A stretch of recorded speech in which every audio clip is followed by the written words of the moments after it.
플러그인 하이브리드 모델의 가장 큰 장점이라고 하면 전기와 가솔린 두 가지 연료를 모두 사용할 수 있다는 장점이고요. 저는 지금 이 풀 충전 이후에 가솔린은 하나도 쓰지 않은 상태에서 이 전기로만 주행을 하고 있습니다. 전기로만 공식적으로 재원상으로 전기로 73km를 갈 수 있다고 되어 있는데, 실제로 제가 어제 풀 충전했을 때는 약 80km 정도를 달릴 수 있다고 계기판에 들어와 있었고요. 지금은 전기로만 주행했더니 전기로 갈 수 있는 주행 가는 거리가 아직도 45km가 남아 있습니다. 그 옆에 보면 풀 주유가 되어 있기 때문에 800km 이상 가솔린으로 갈 수 있다는 결론이 나오는데요.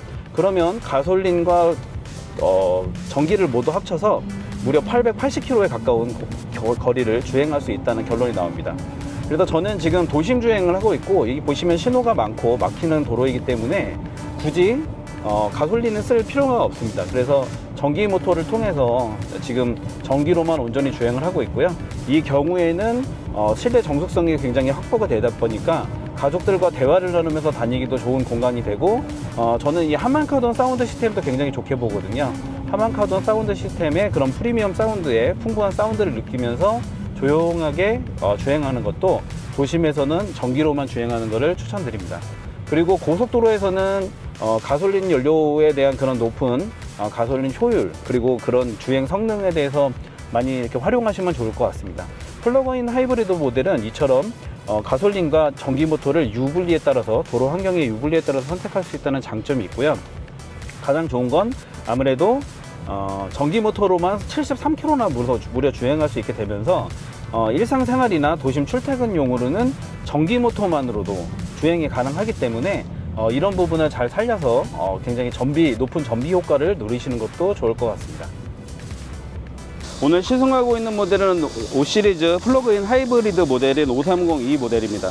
이 모델은 트렁크 퀵모션 기능이 있어서 이 차키를 소지한 상태에서 아래로 이렇게 밀어 넣으면 자동으로 트렁크가 열리게 됩니다. 그래서 마트나 이런 곳에서 짐을 들고 있는 상태에서 실을 때 따로 밑에 내려놓을 필요 없이 바로 이렇게 적재를 할 수 있게 되고요. 닫을 때도 마찬가지로 키를 소지하고 있는 상태에서 아래로 밀어 넣으면 자동으로 신호음과 함께 이렇게 닫히게 됩니다. 이런 기능은 상당히 유용하기 때문에 한번 이렇게 옵션으로 장착했던 분들은 계속해서 사용할 수밖에 없고요. 그리고 이런 기능을 통해서 허리에 무리가 가시는 분들도 허리에 대한 보호를 할 수 있기 때문에 충분히 매력적이라고 할 수 있습니다. 저는 골프를 즐기는 편이라 그 와이프랑 골프 2인 라운드를 다 다니면 골프백 2개를 가지고 이렇게 실는 편인데, 그럴 때도 이런 기능을 통해서 활용을 할 수 있고요. 지금 골프백 2개를 이렇게 사선으로 넣는데 아무래도 520리터의 공간이다 보니까 골프백을 3개 넣는 거는 사실 좀 빡빡합니다. 그럼에도 불구하고 이렇게 사선으로 하나, 둘, 위로 거꾸로 하나 넣으면 3개 정도는 충분히 가능하고요. 상황에 따라서 뭐 드라이버를 2군데다가 몰아넣고 아이언을 2군데다가 다시 몰아넣으면 4인 라운드도 충분히 가능한 공간이기 때문에 그런 부분을 잘 감안해 보시면 좋을 것 같아요.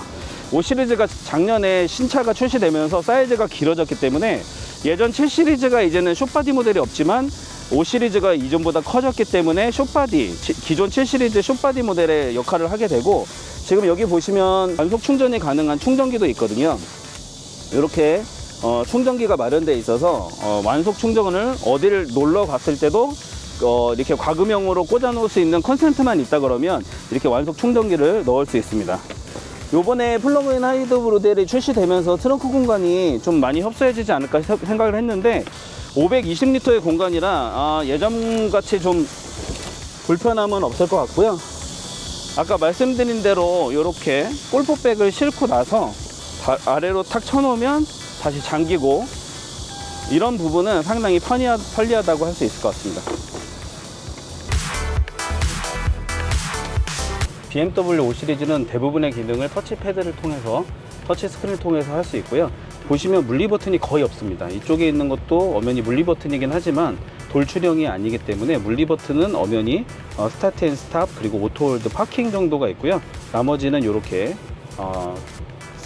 살짝 이렇게 눌리면서 터치가 되는 그런 스타일로 다 바뀌었습니다. 그렇기 때문에 상당히 메뉴 구성이 깔끔해지고 심플해지면서 럭셔리한 감성을 이렇게 블랙 하이그로시와 이 크리스탈 인테리어를 통해서 고급스러운 감성을 연출했습니다.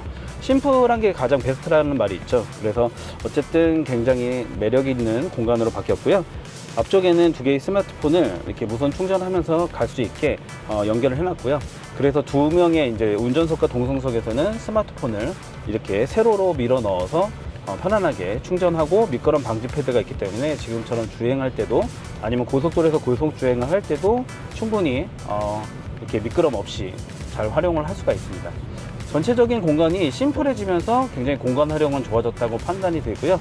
과거에는 이쪽에 뭐 기어 레버가 있다든가 뭐 그런 부분 때문에 공간 활용이 좋지 않았음에도 불구하고 그런 부분에 대한 고객들의 불만이 늘어나면서 그런 부분을 해소하기 위한 그런 디자인, 실내 인테리어를 적용한 것을 확인할 수 있습니다.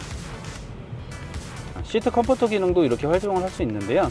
이렇게 보시면 동반석과 운전석의 시트를 조작할 수 있게 되어 있고요.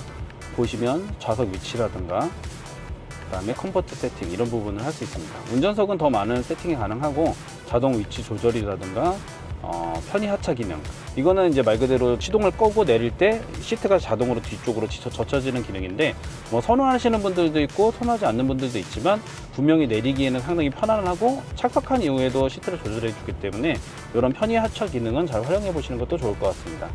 그리고 좌석 냉난방 시스템도 이쪽 시스템을 통해서 가능하고 통풍 시트, 열선 시트 등을 여기서 조작할 수 있게 됐습니다. BMW 5 시리즈는 안드로이드 오토나 애플 카플레이가 다 연결이 되기 때문에 자기의 기종에 따라서 스마트폰 기종에 따라서 선택하면 되고요. 지금 보시면 도어 창문 이런 부분이 있는데 여름에는 이제 그런 그 선블라이드 이런 부분이 이제 상당히 조작하기가 어렵죠. 그래서 뒷부분 같은 경우는 운전석에서 직접 가서 열 수는 없는데 이런 선블라이드 열기 이런 부분을 열면 지금 뒤쪽이 개방이 됩니다. 아무래도 선블라이드가 열려 있는 게 뒤쪽 시야를 더 밝히는 그런 효과가 있기 때문에 이렇게 열어주면 되고, 운전하다 보니까 너무 햇볕이 강하게 들어온다 하면 이렇게 터치 버튼을 통해서 선블라이드를 닫아주면 됩니다.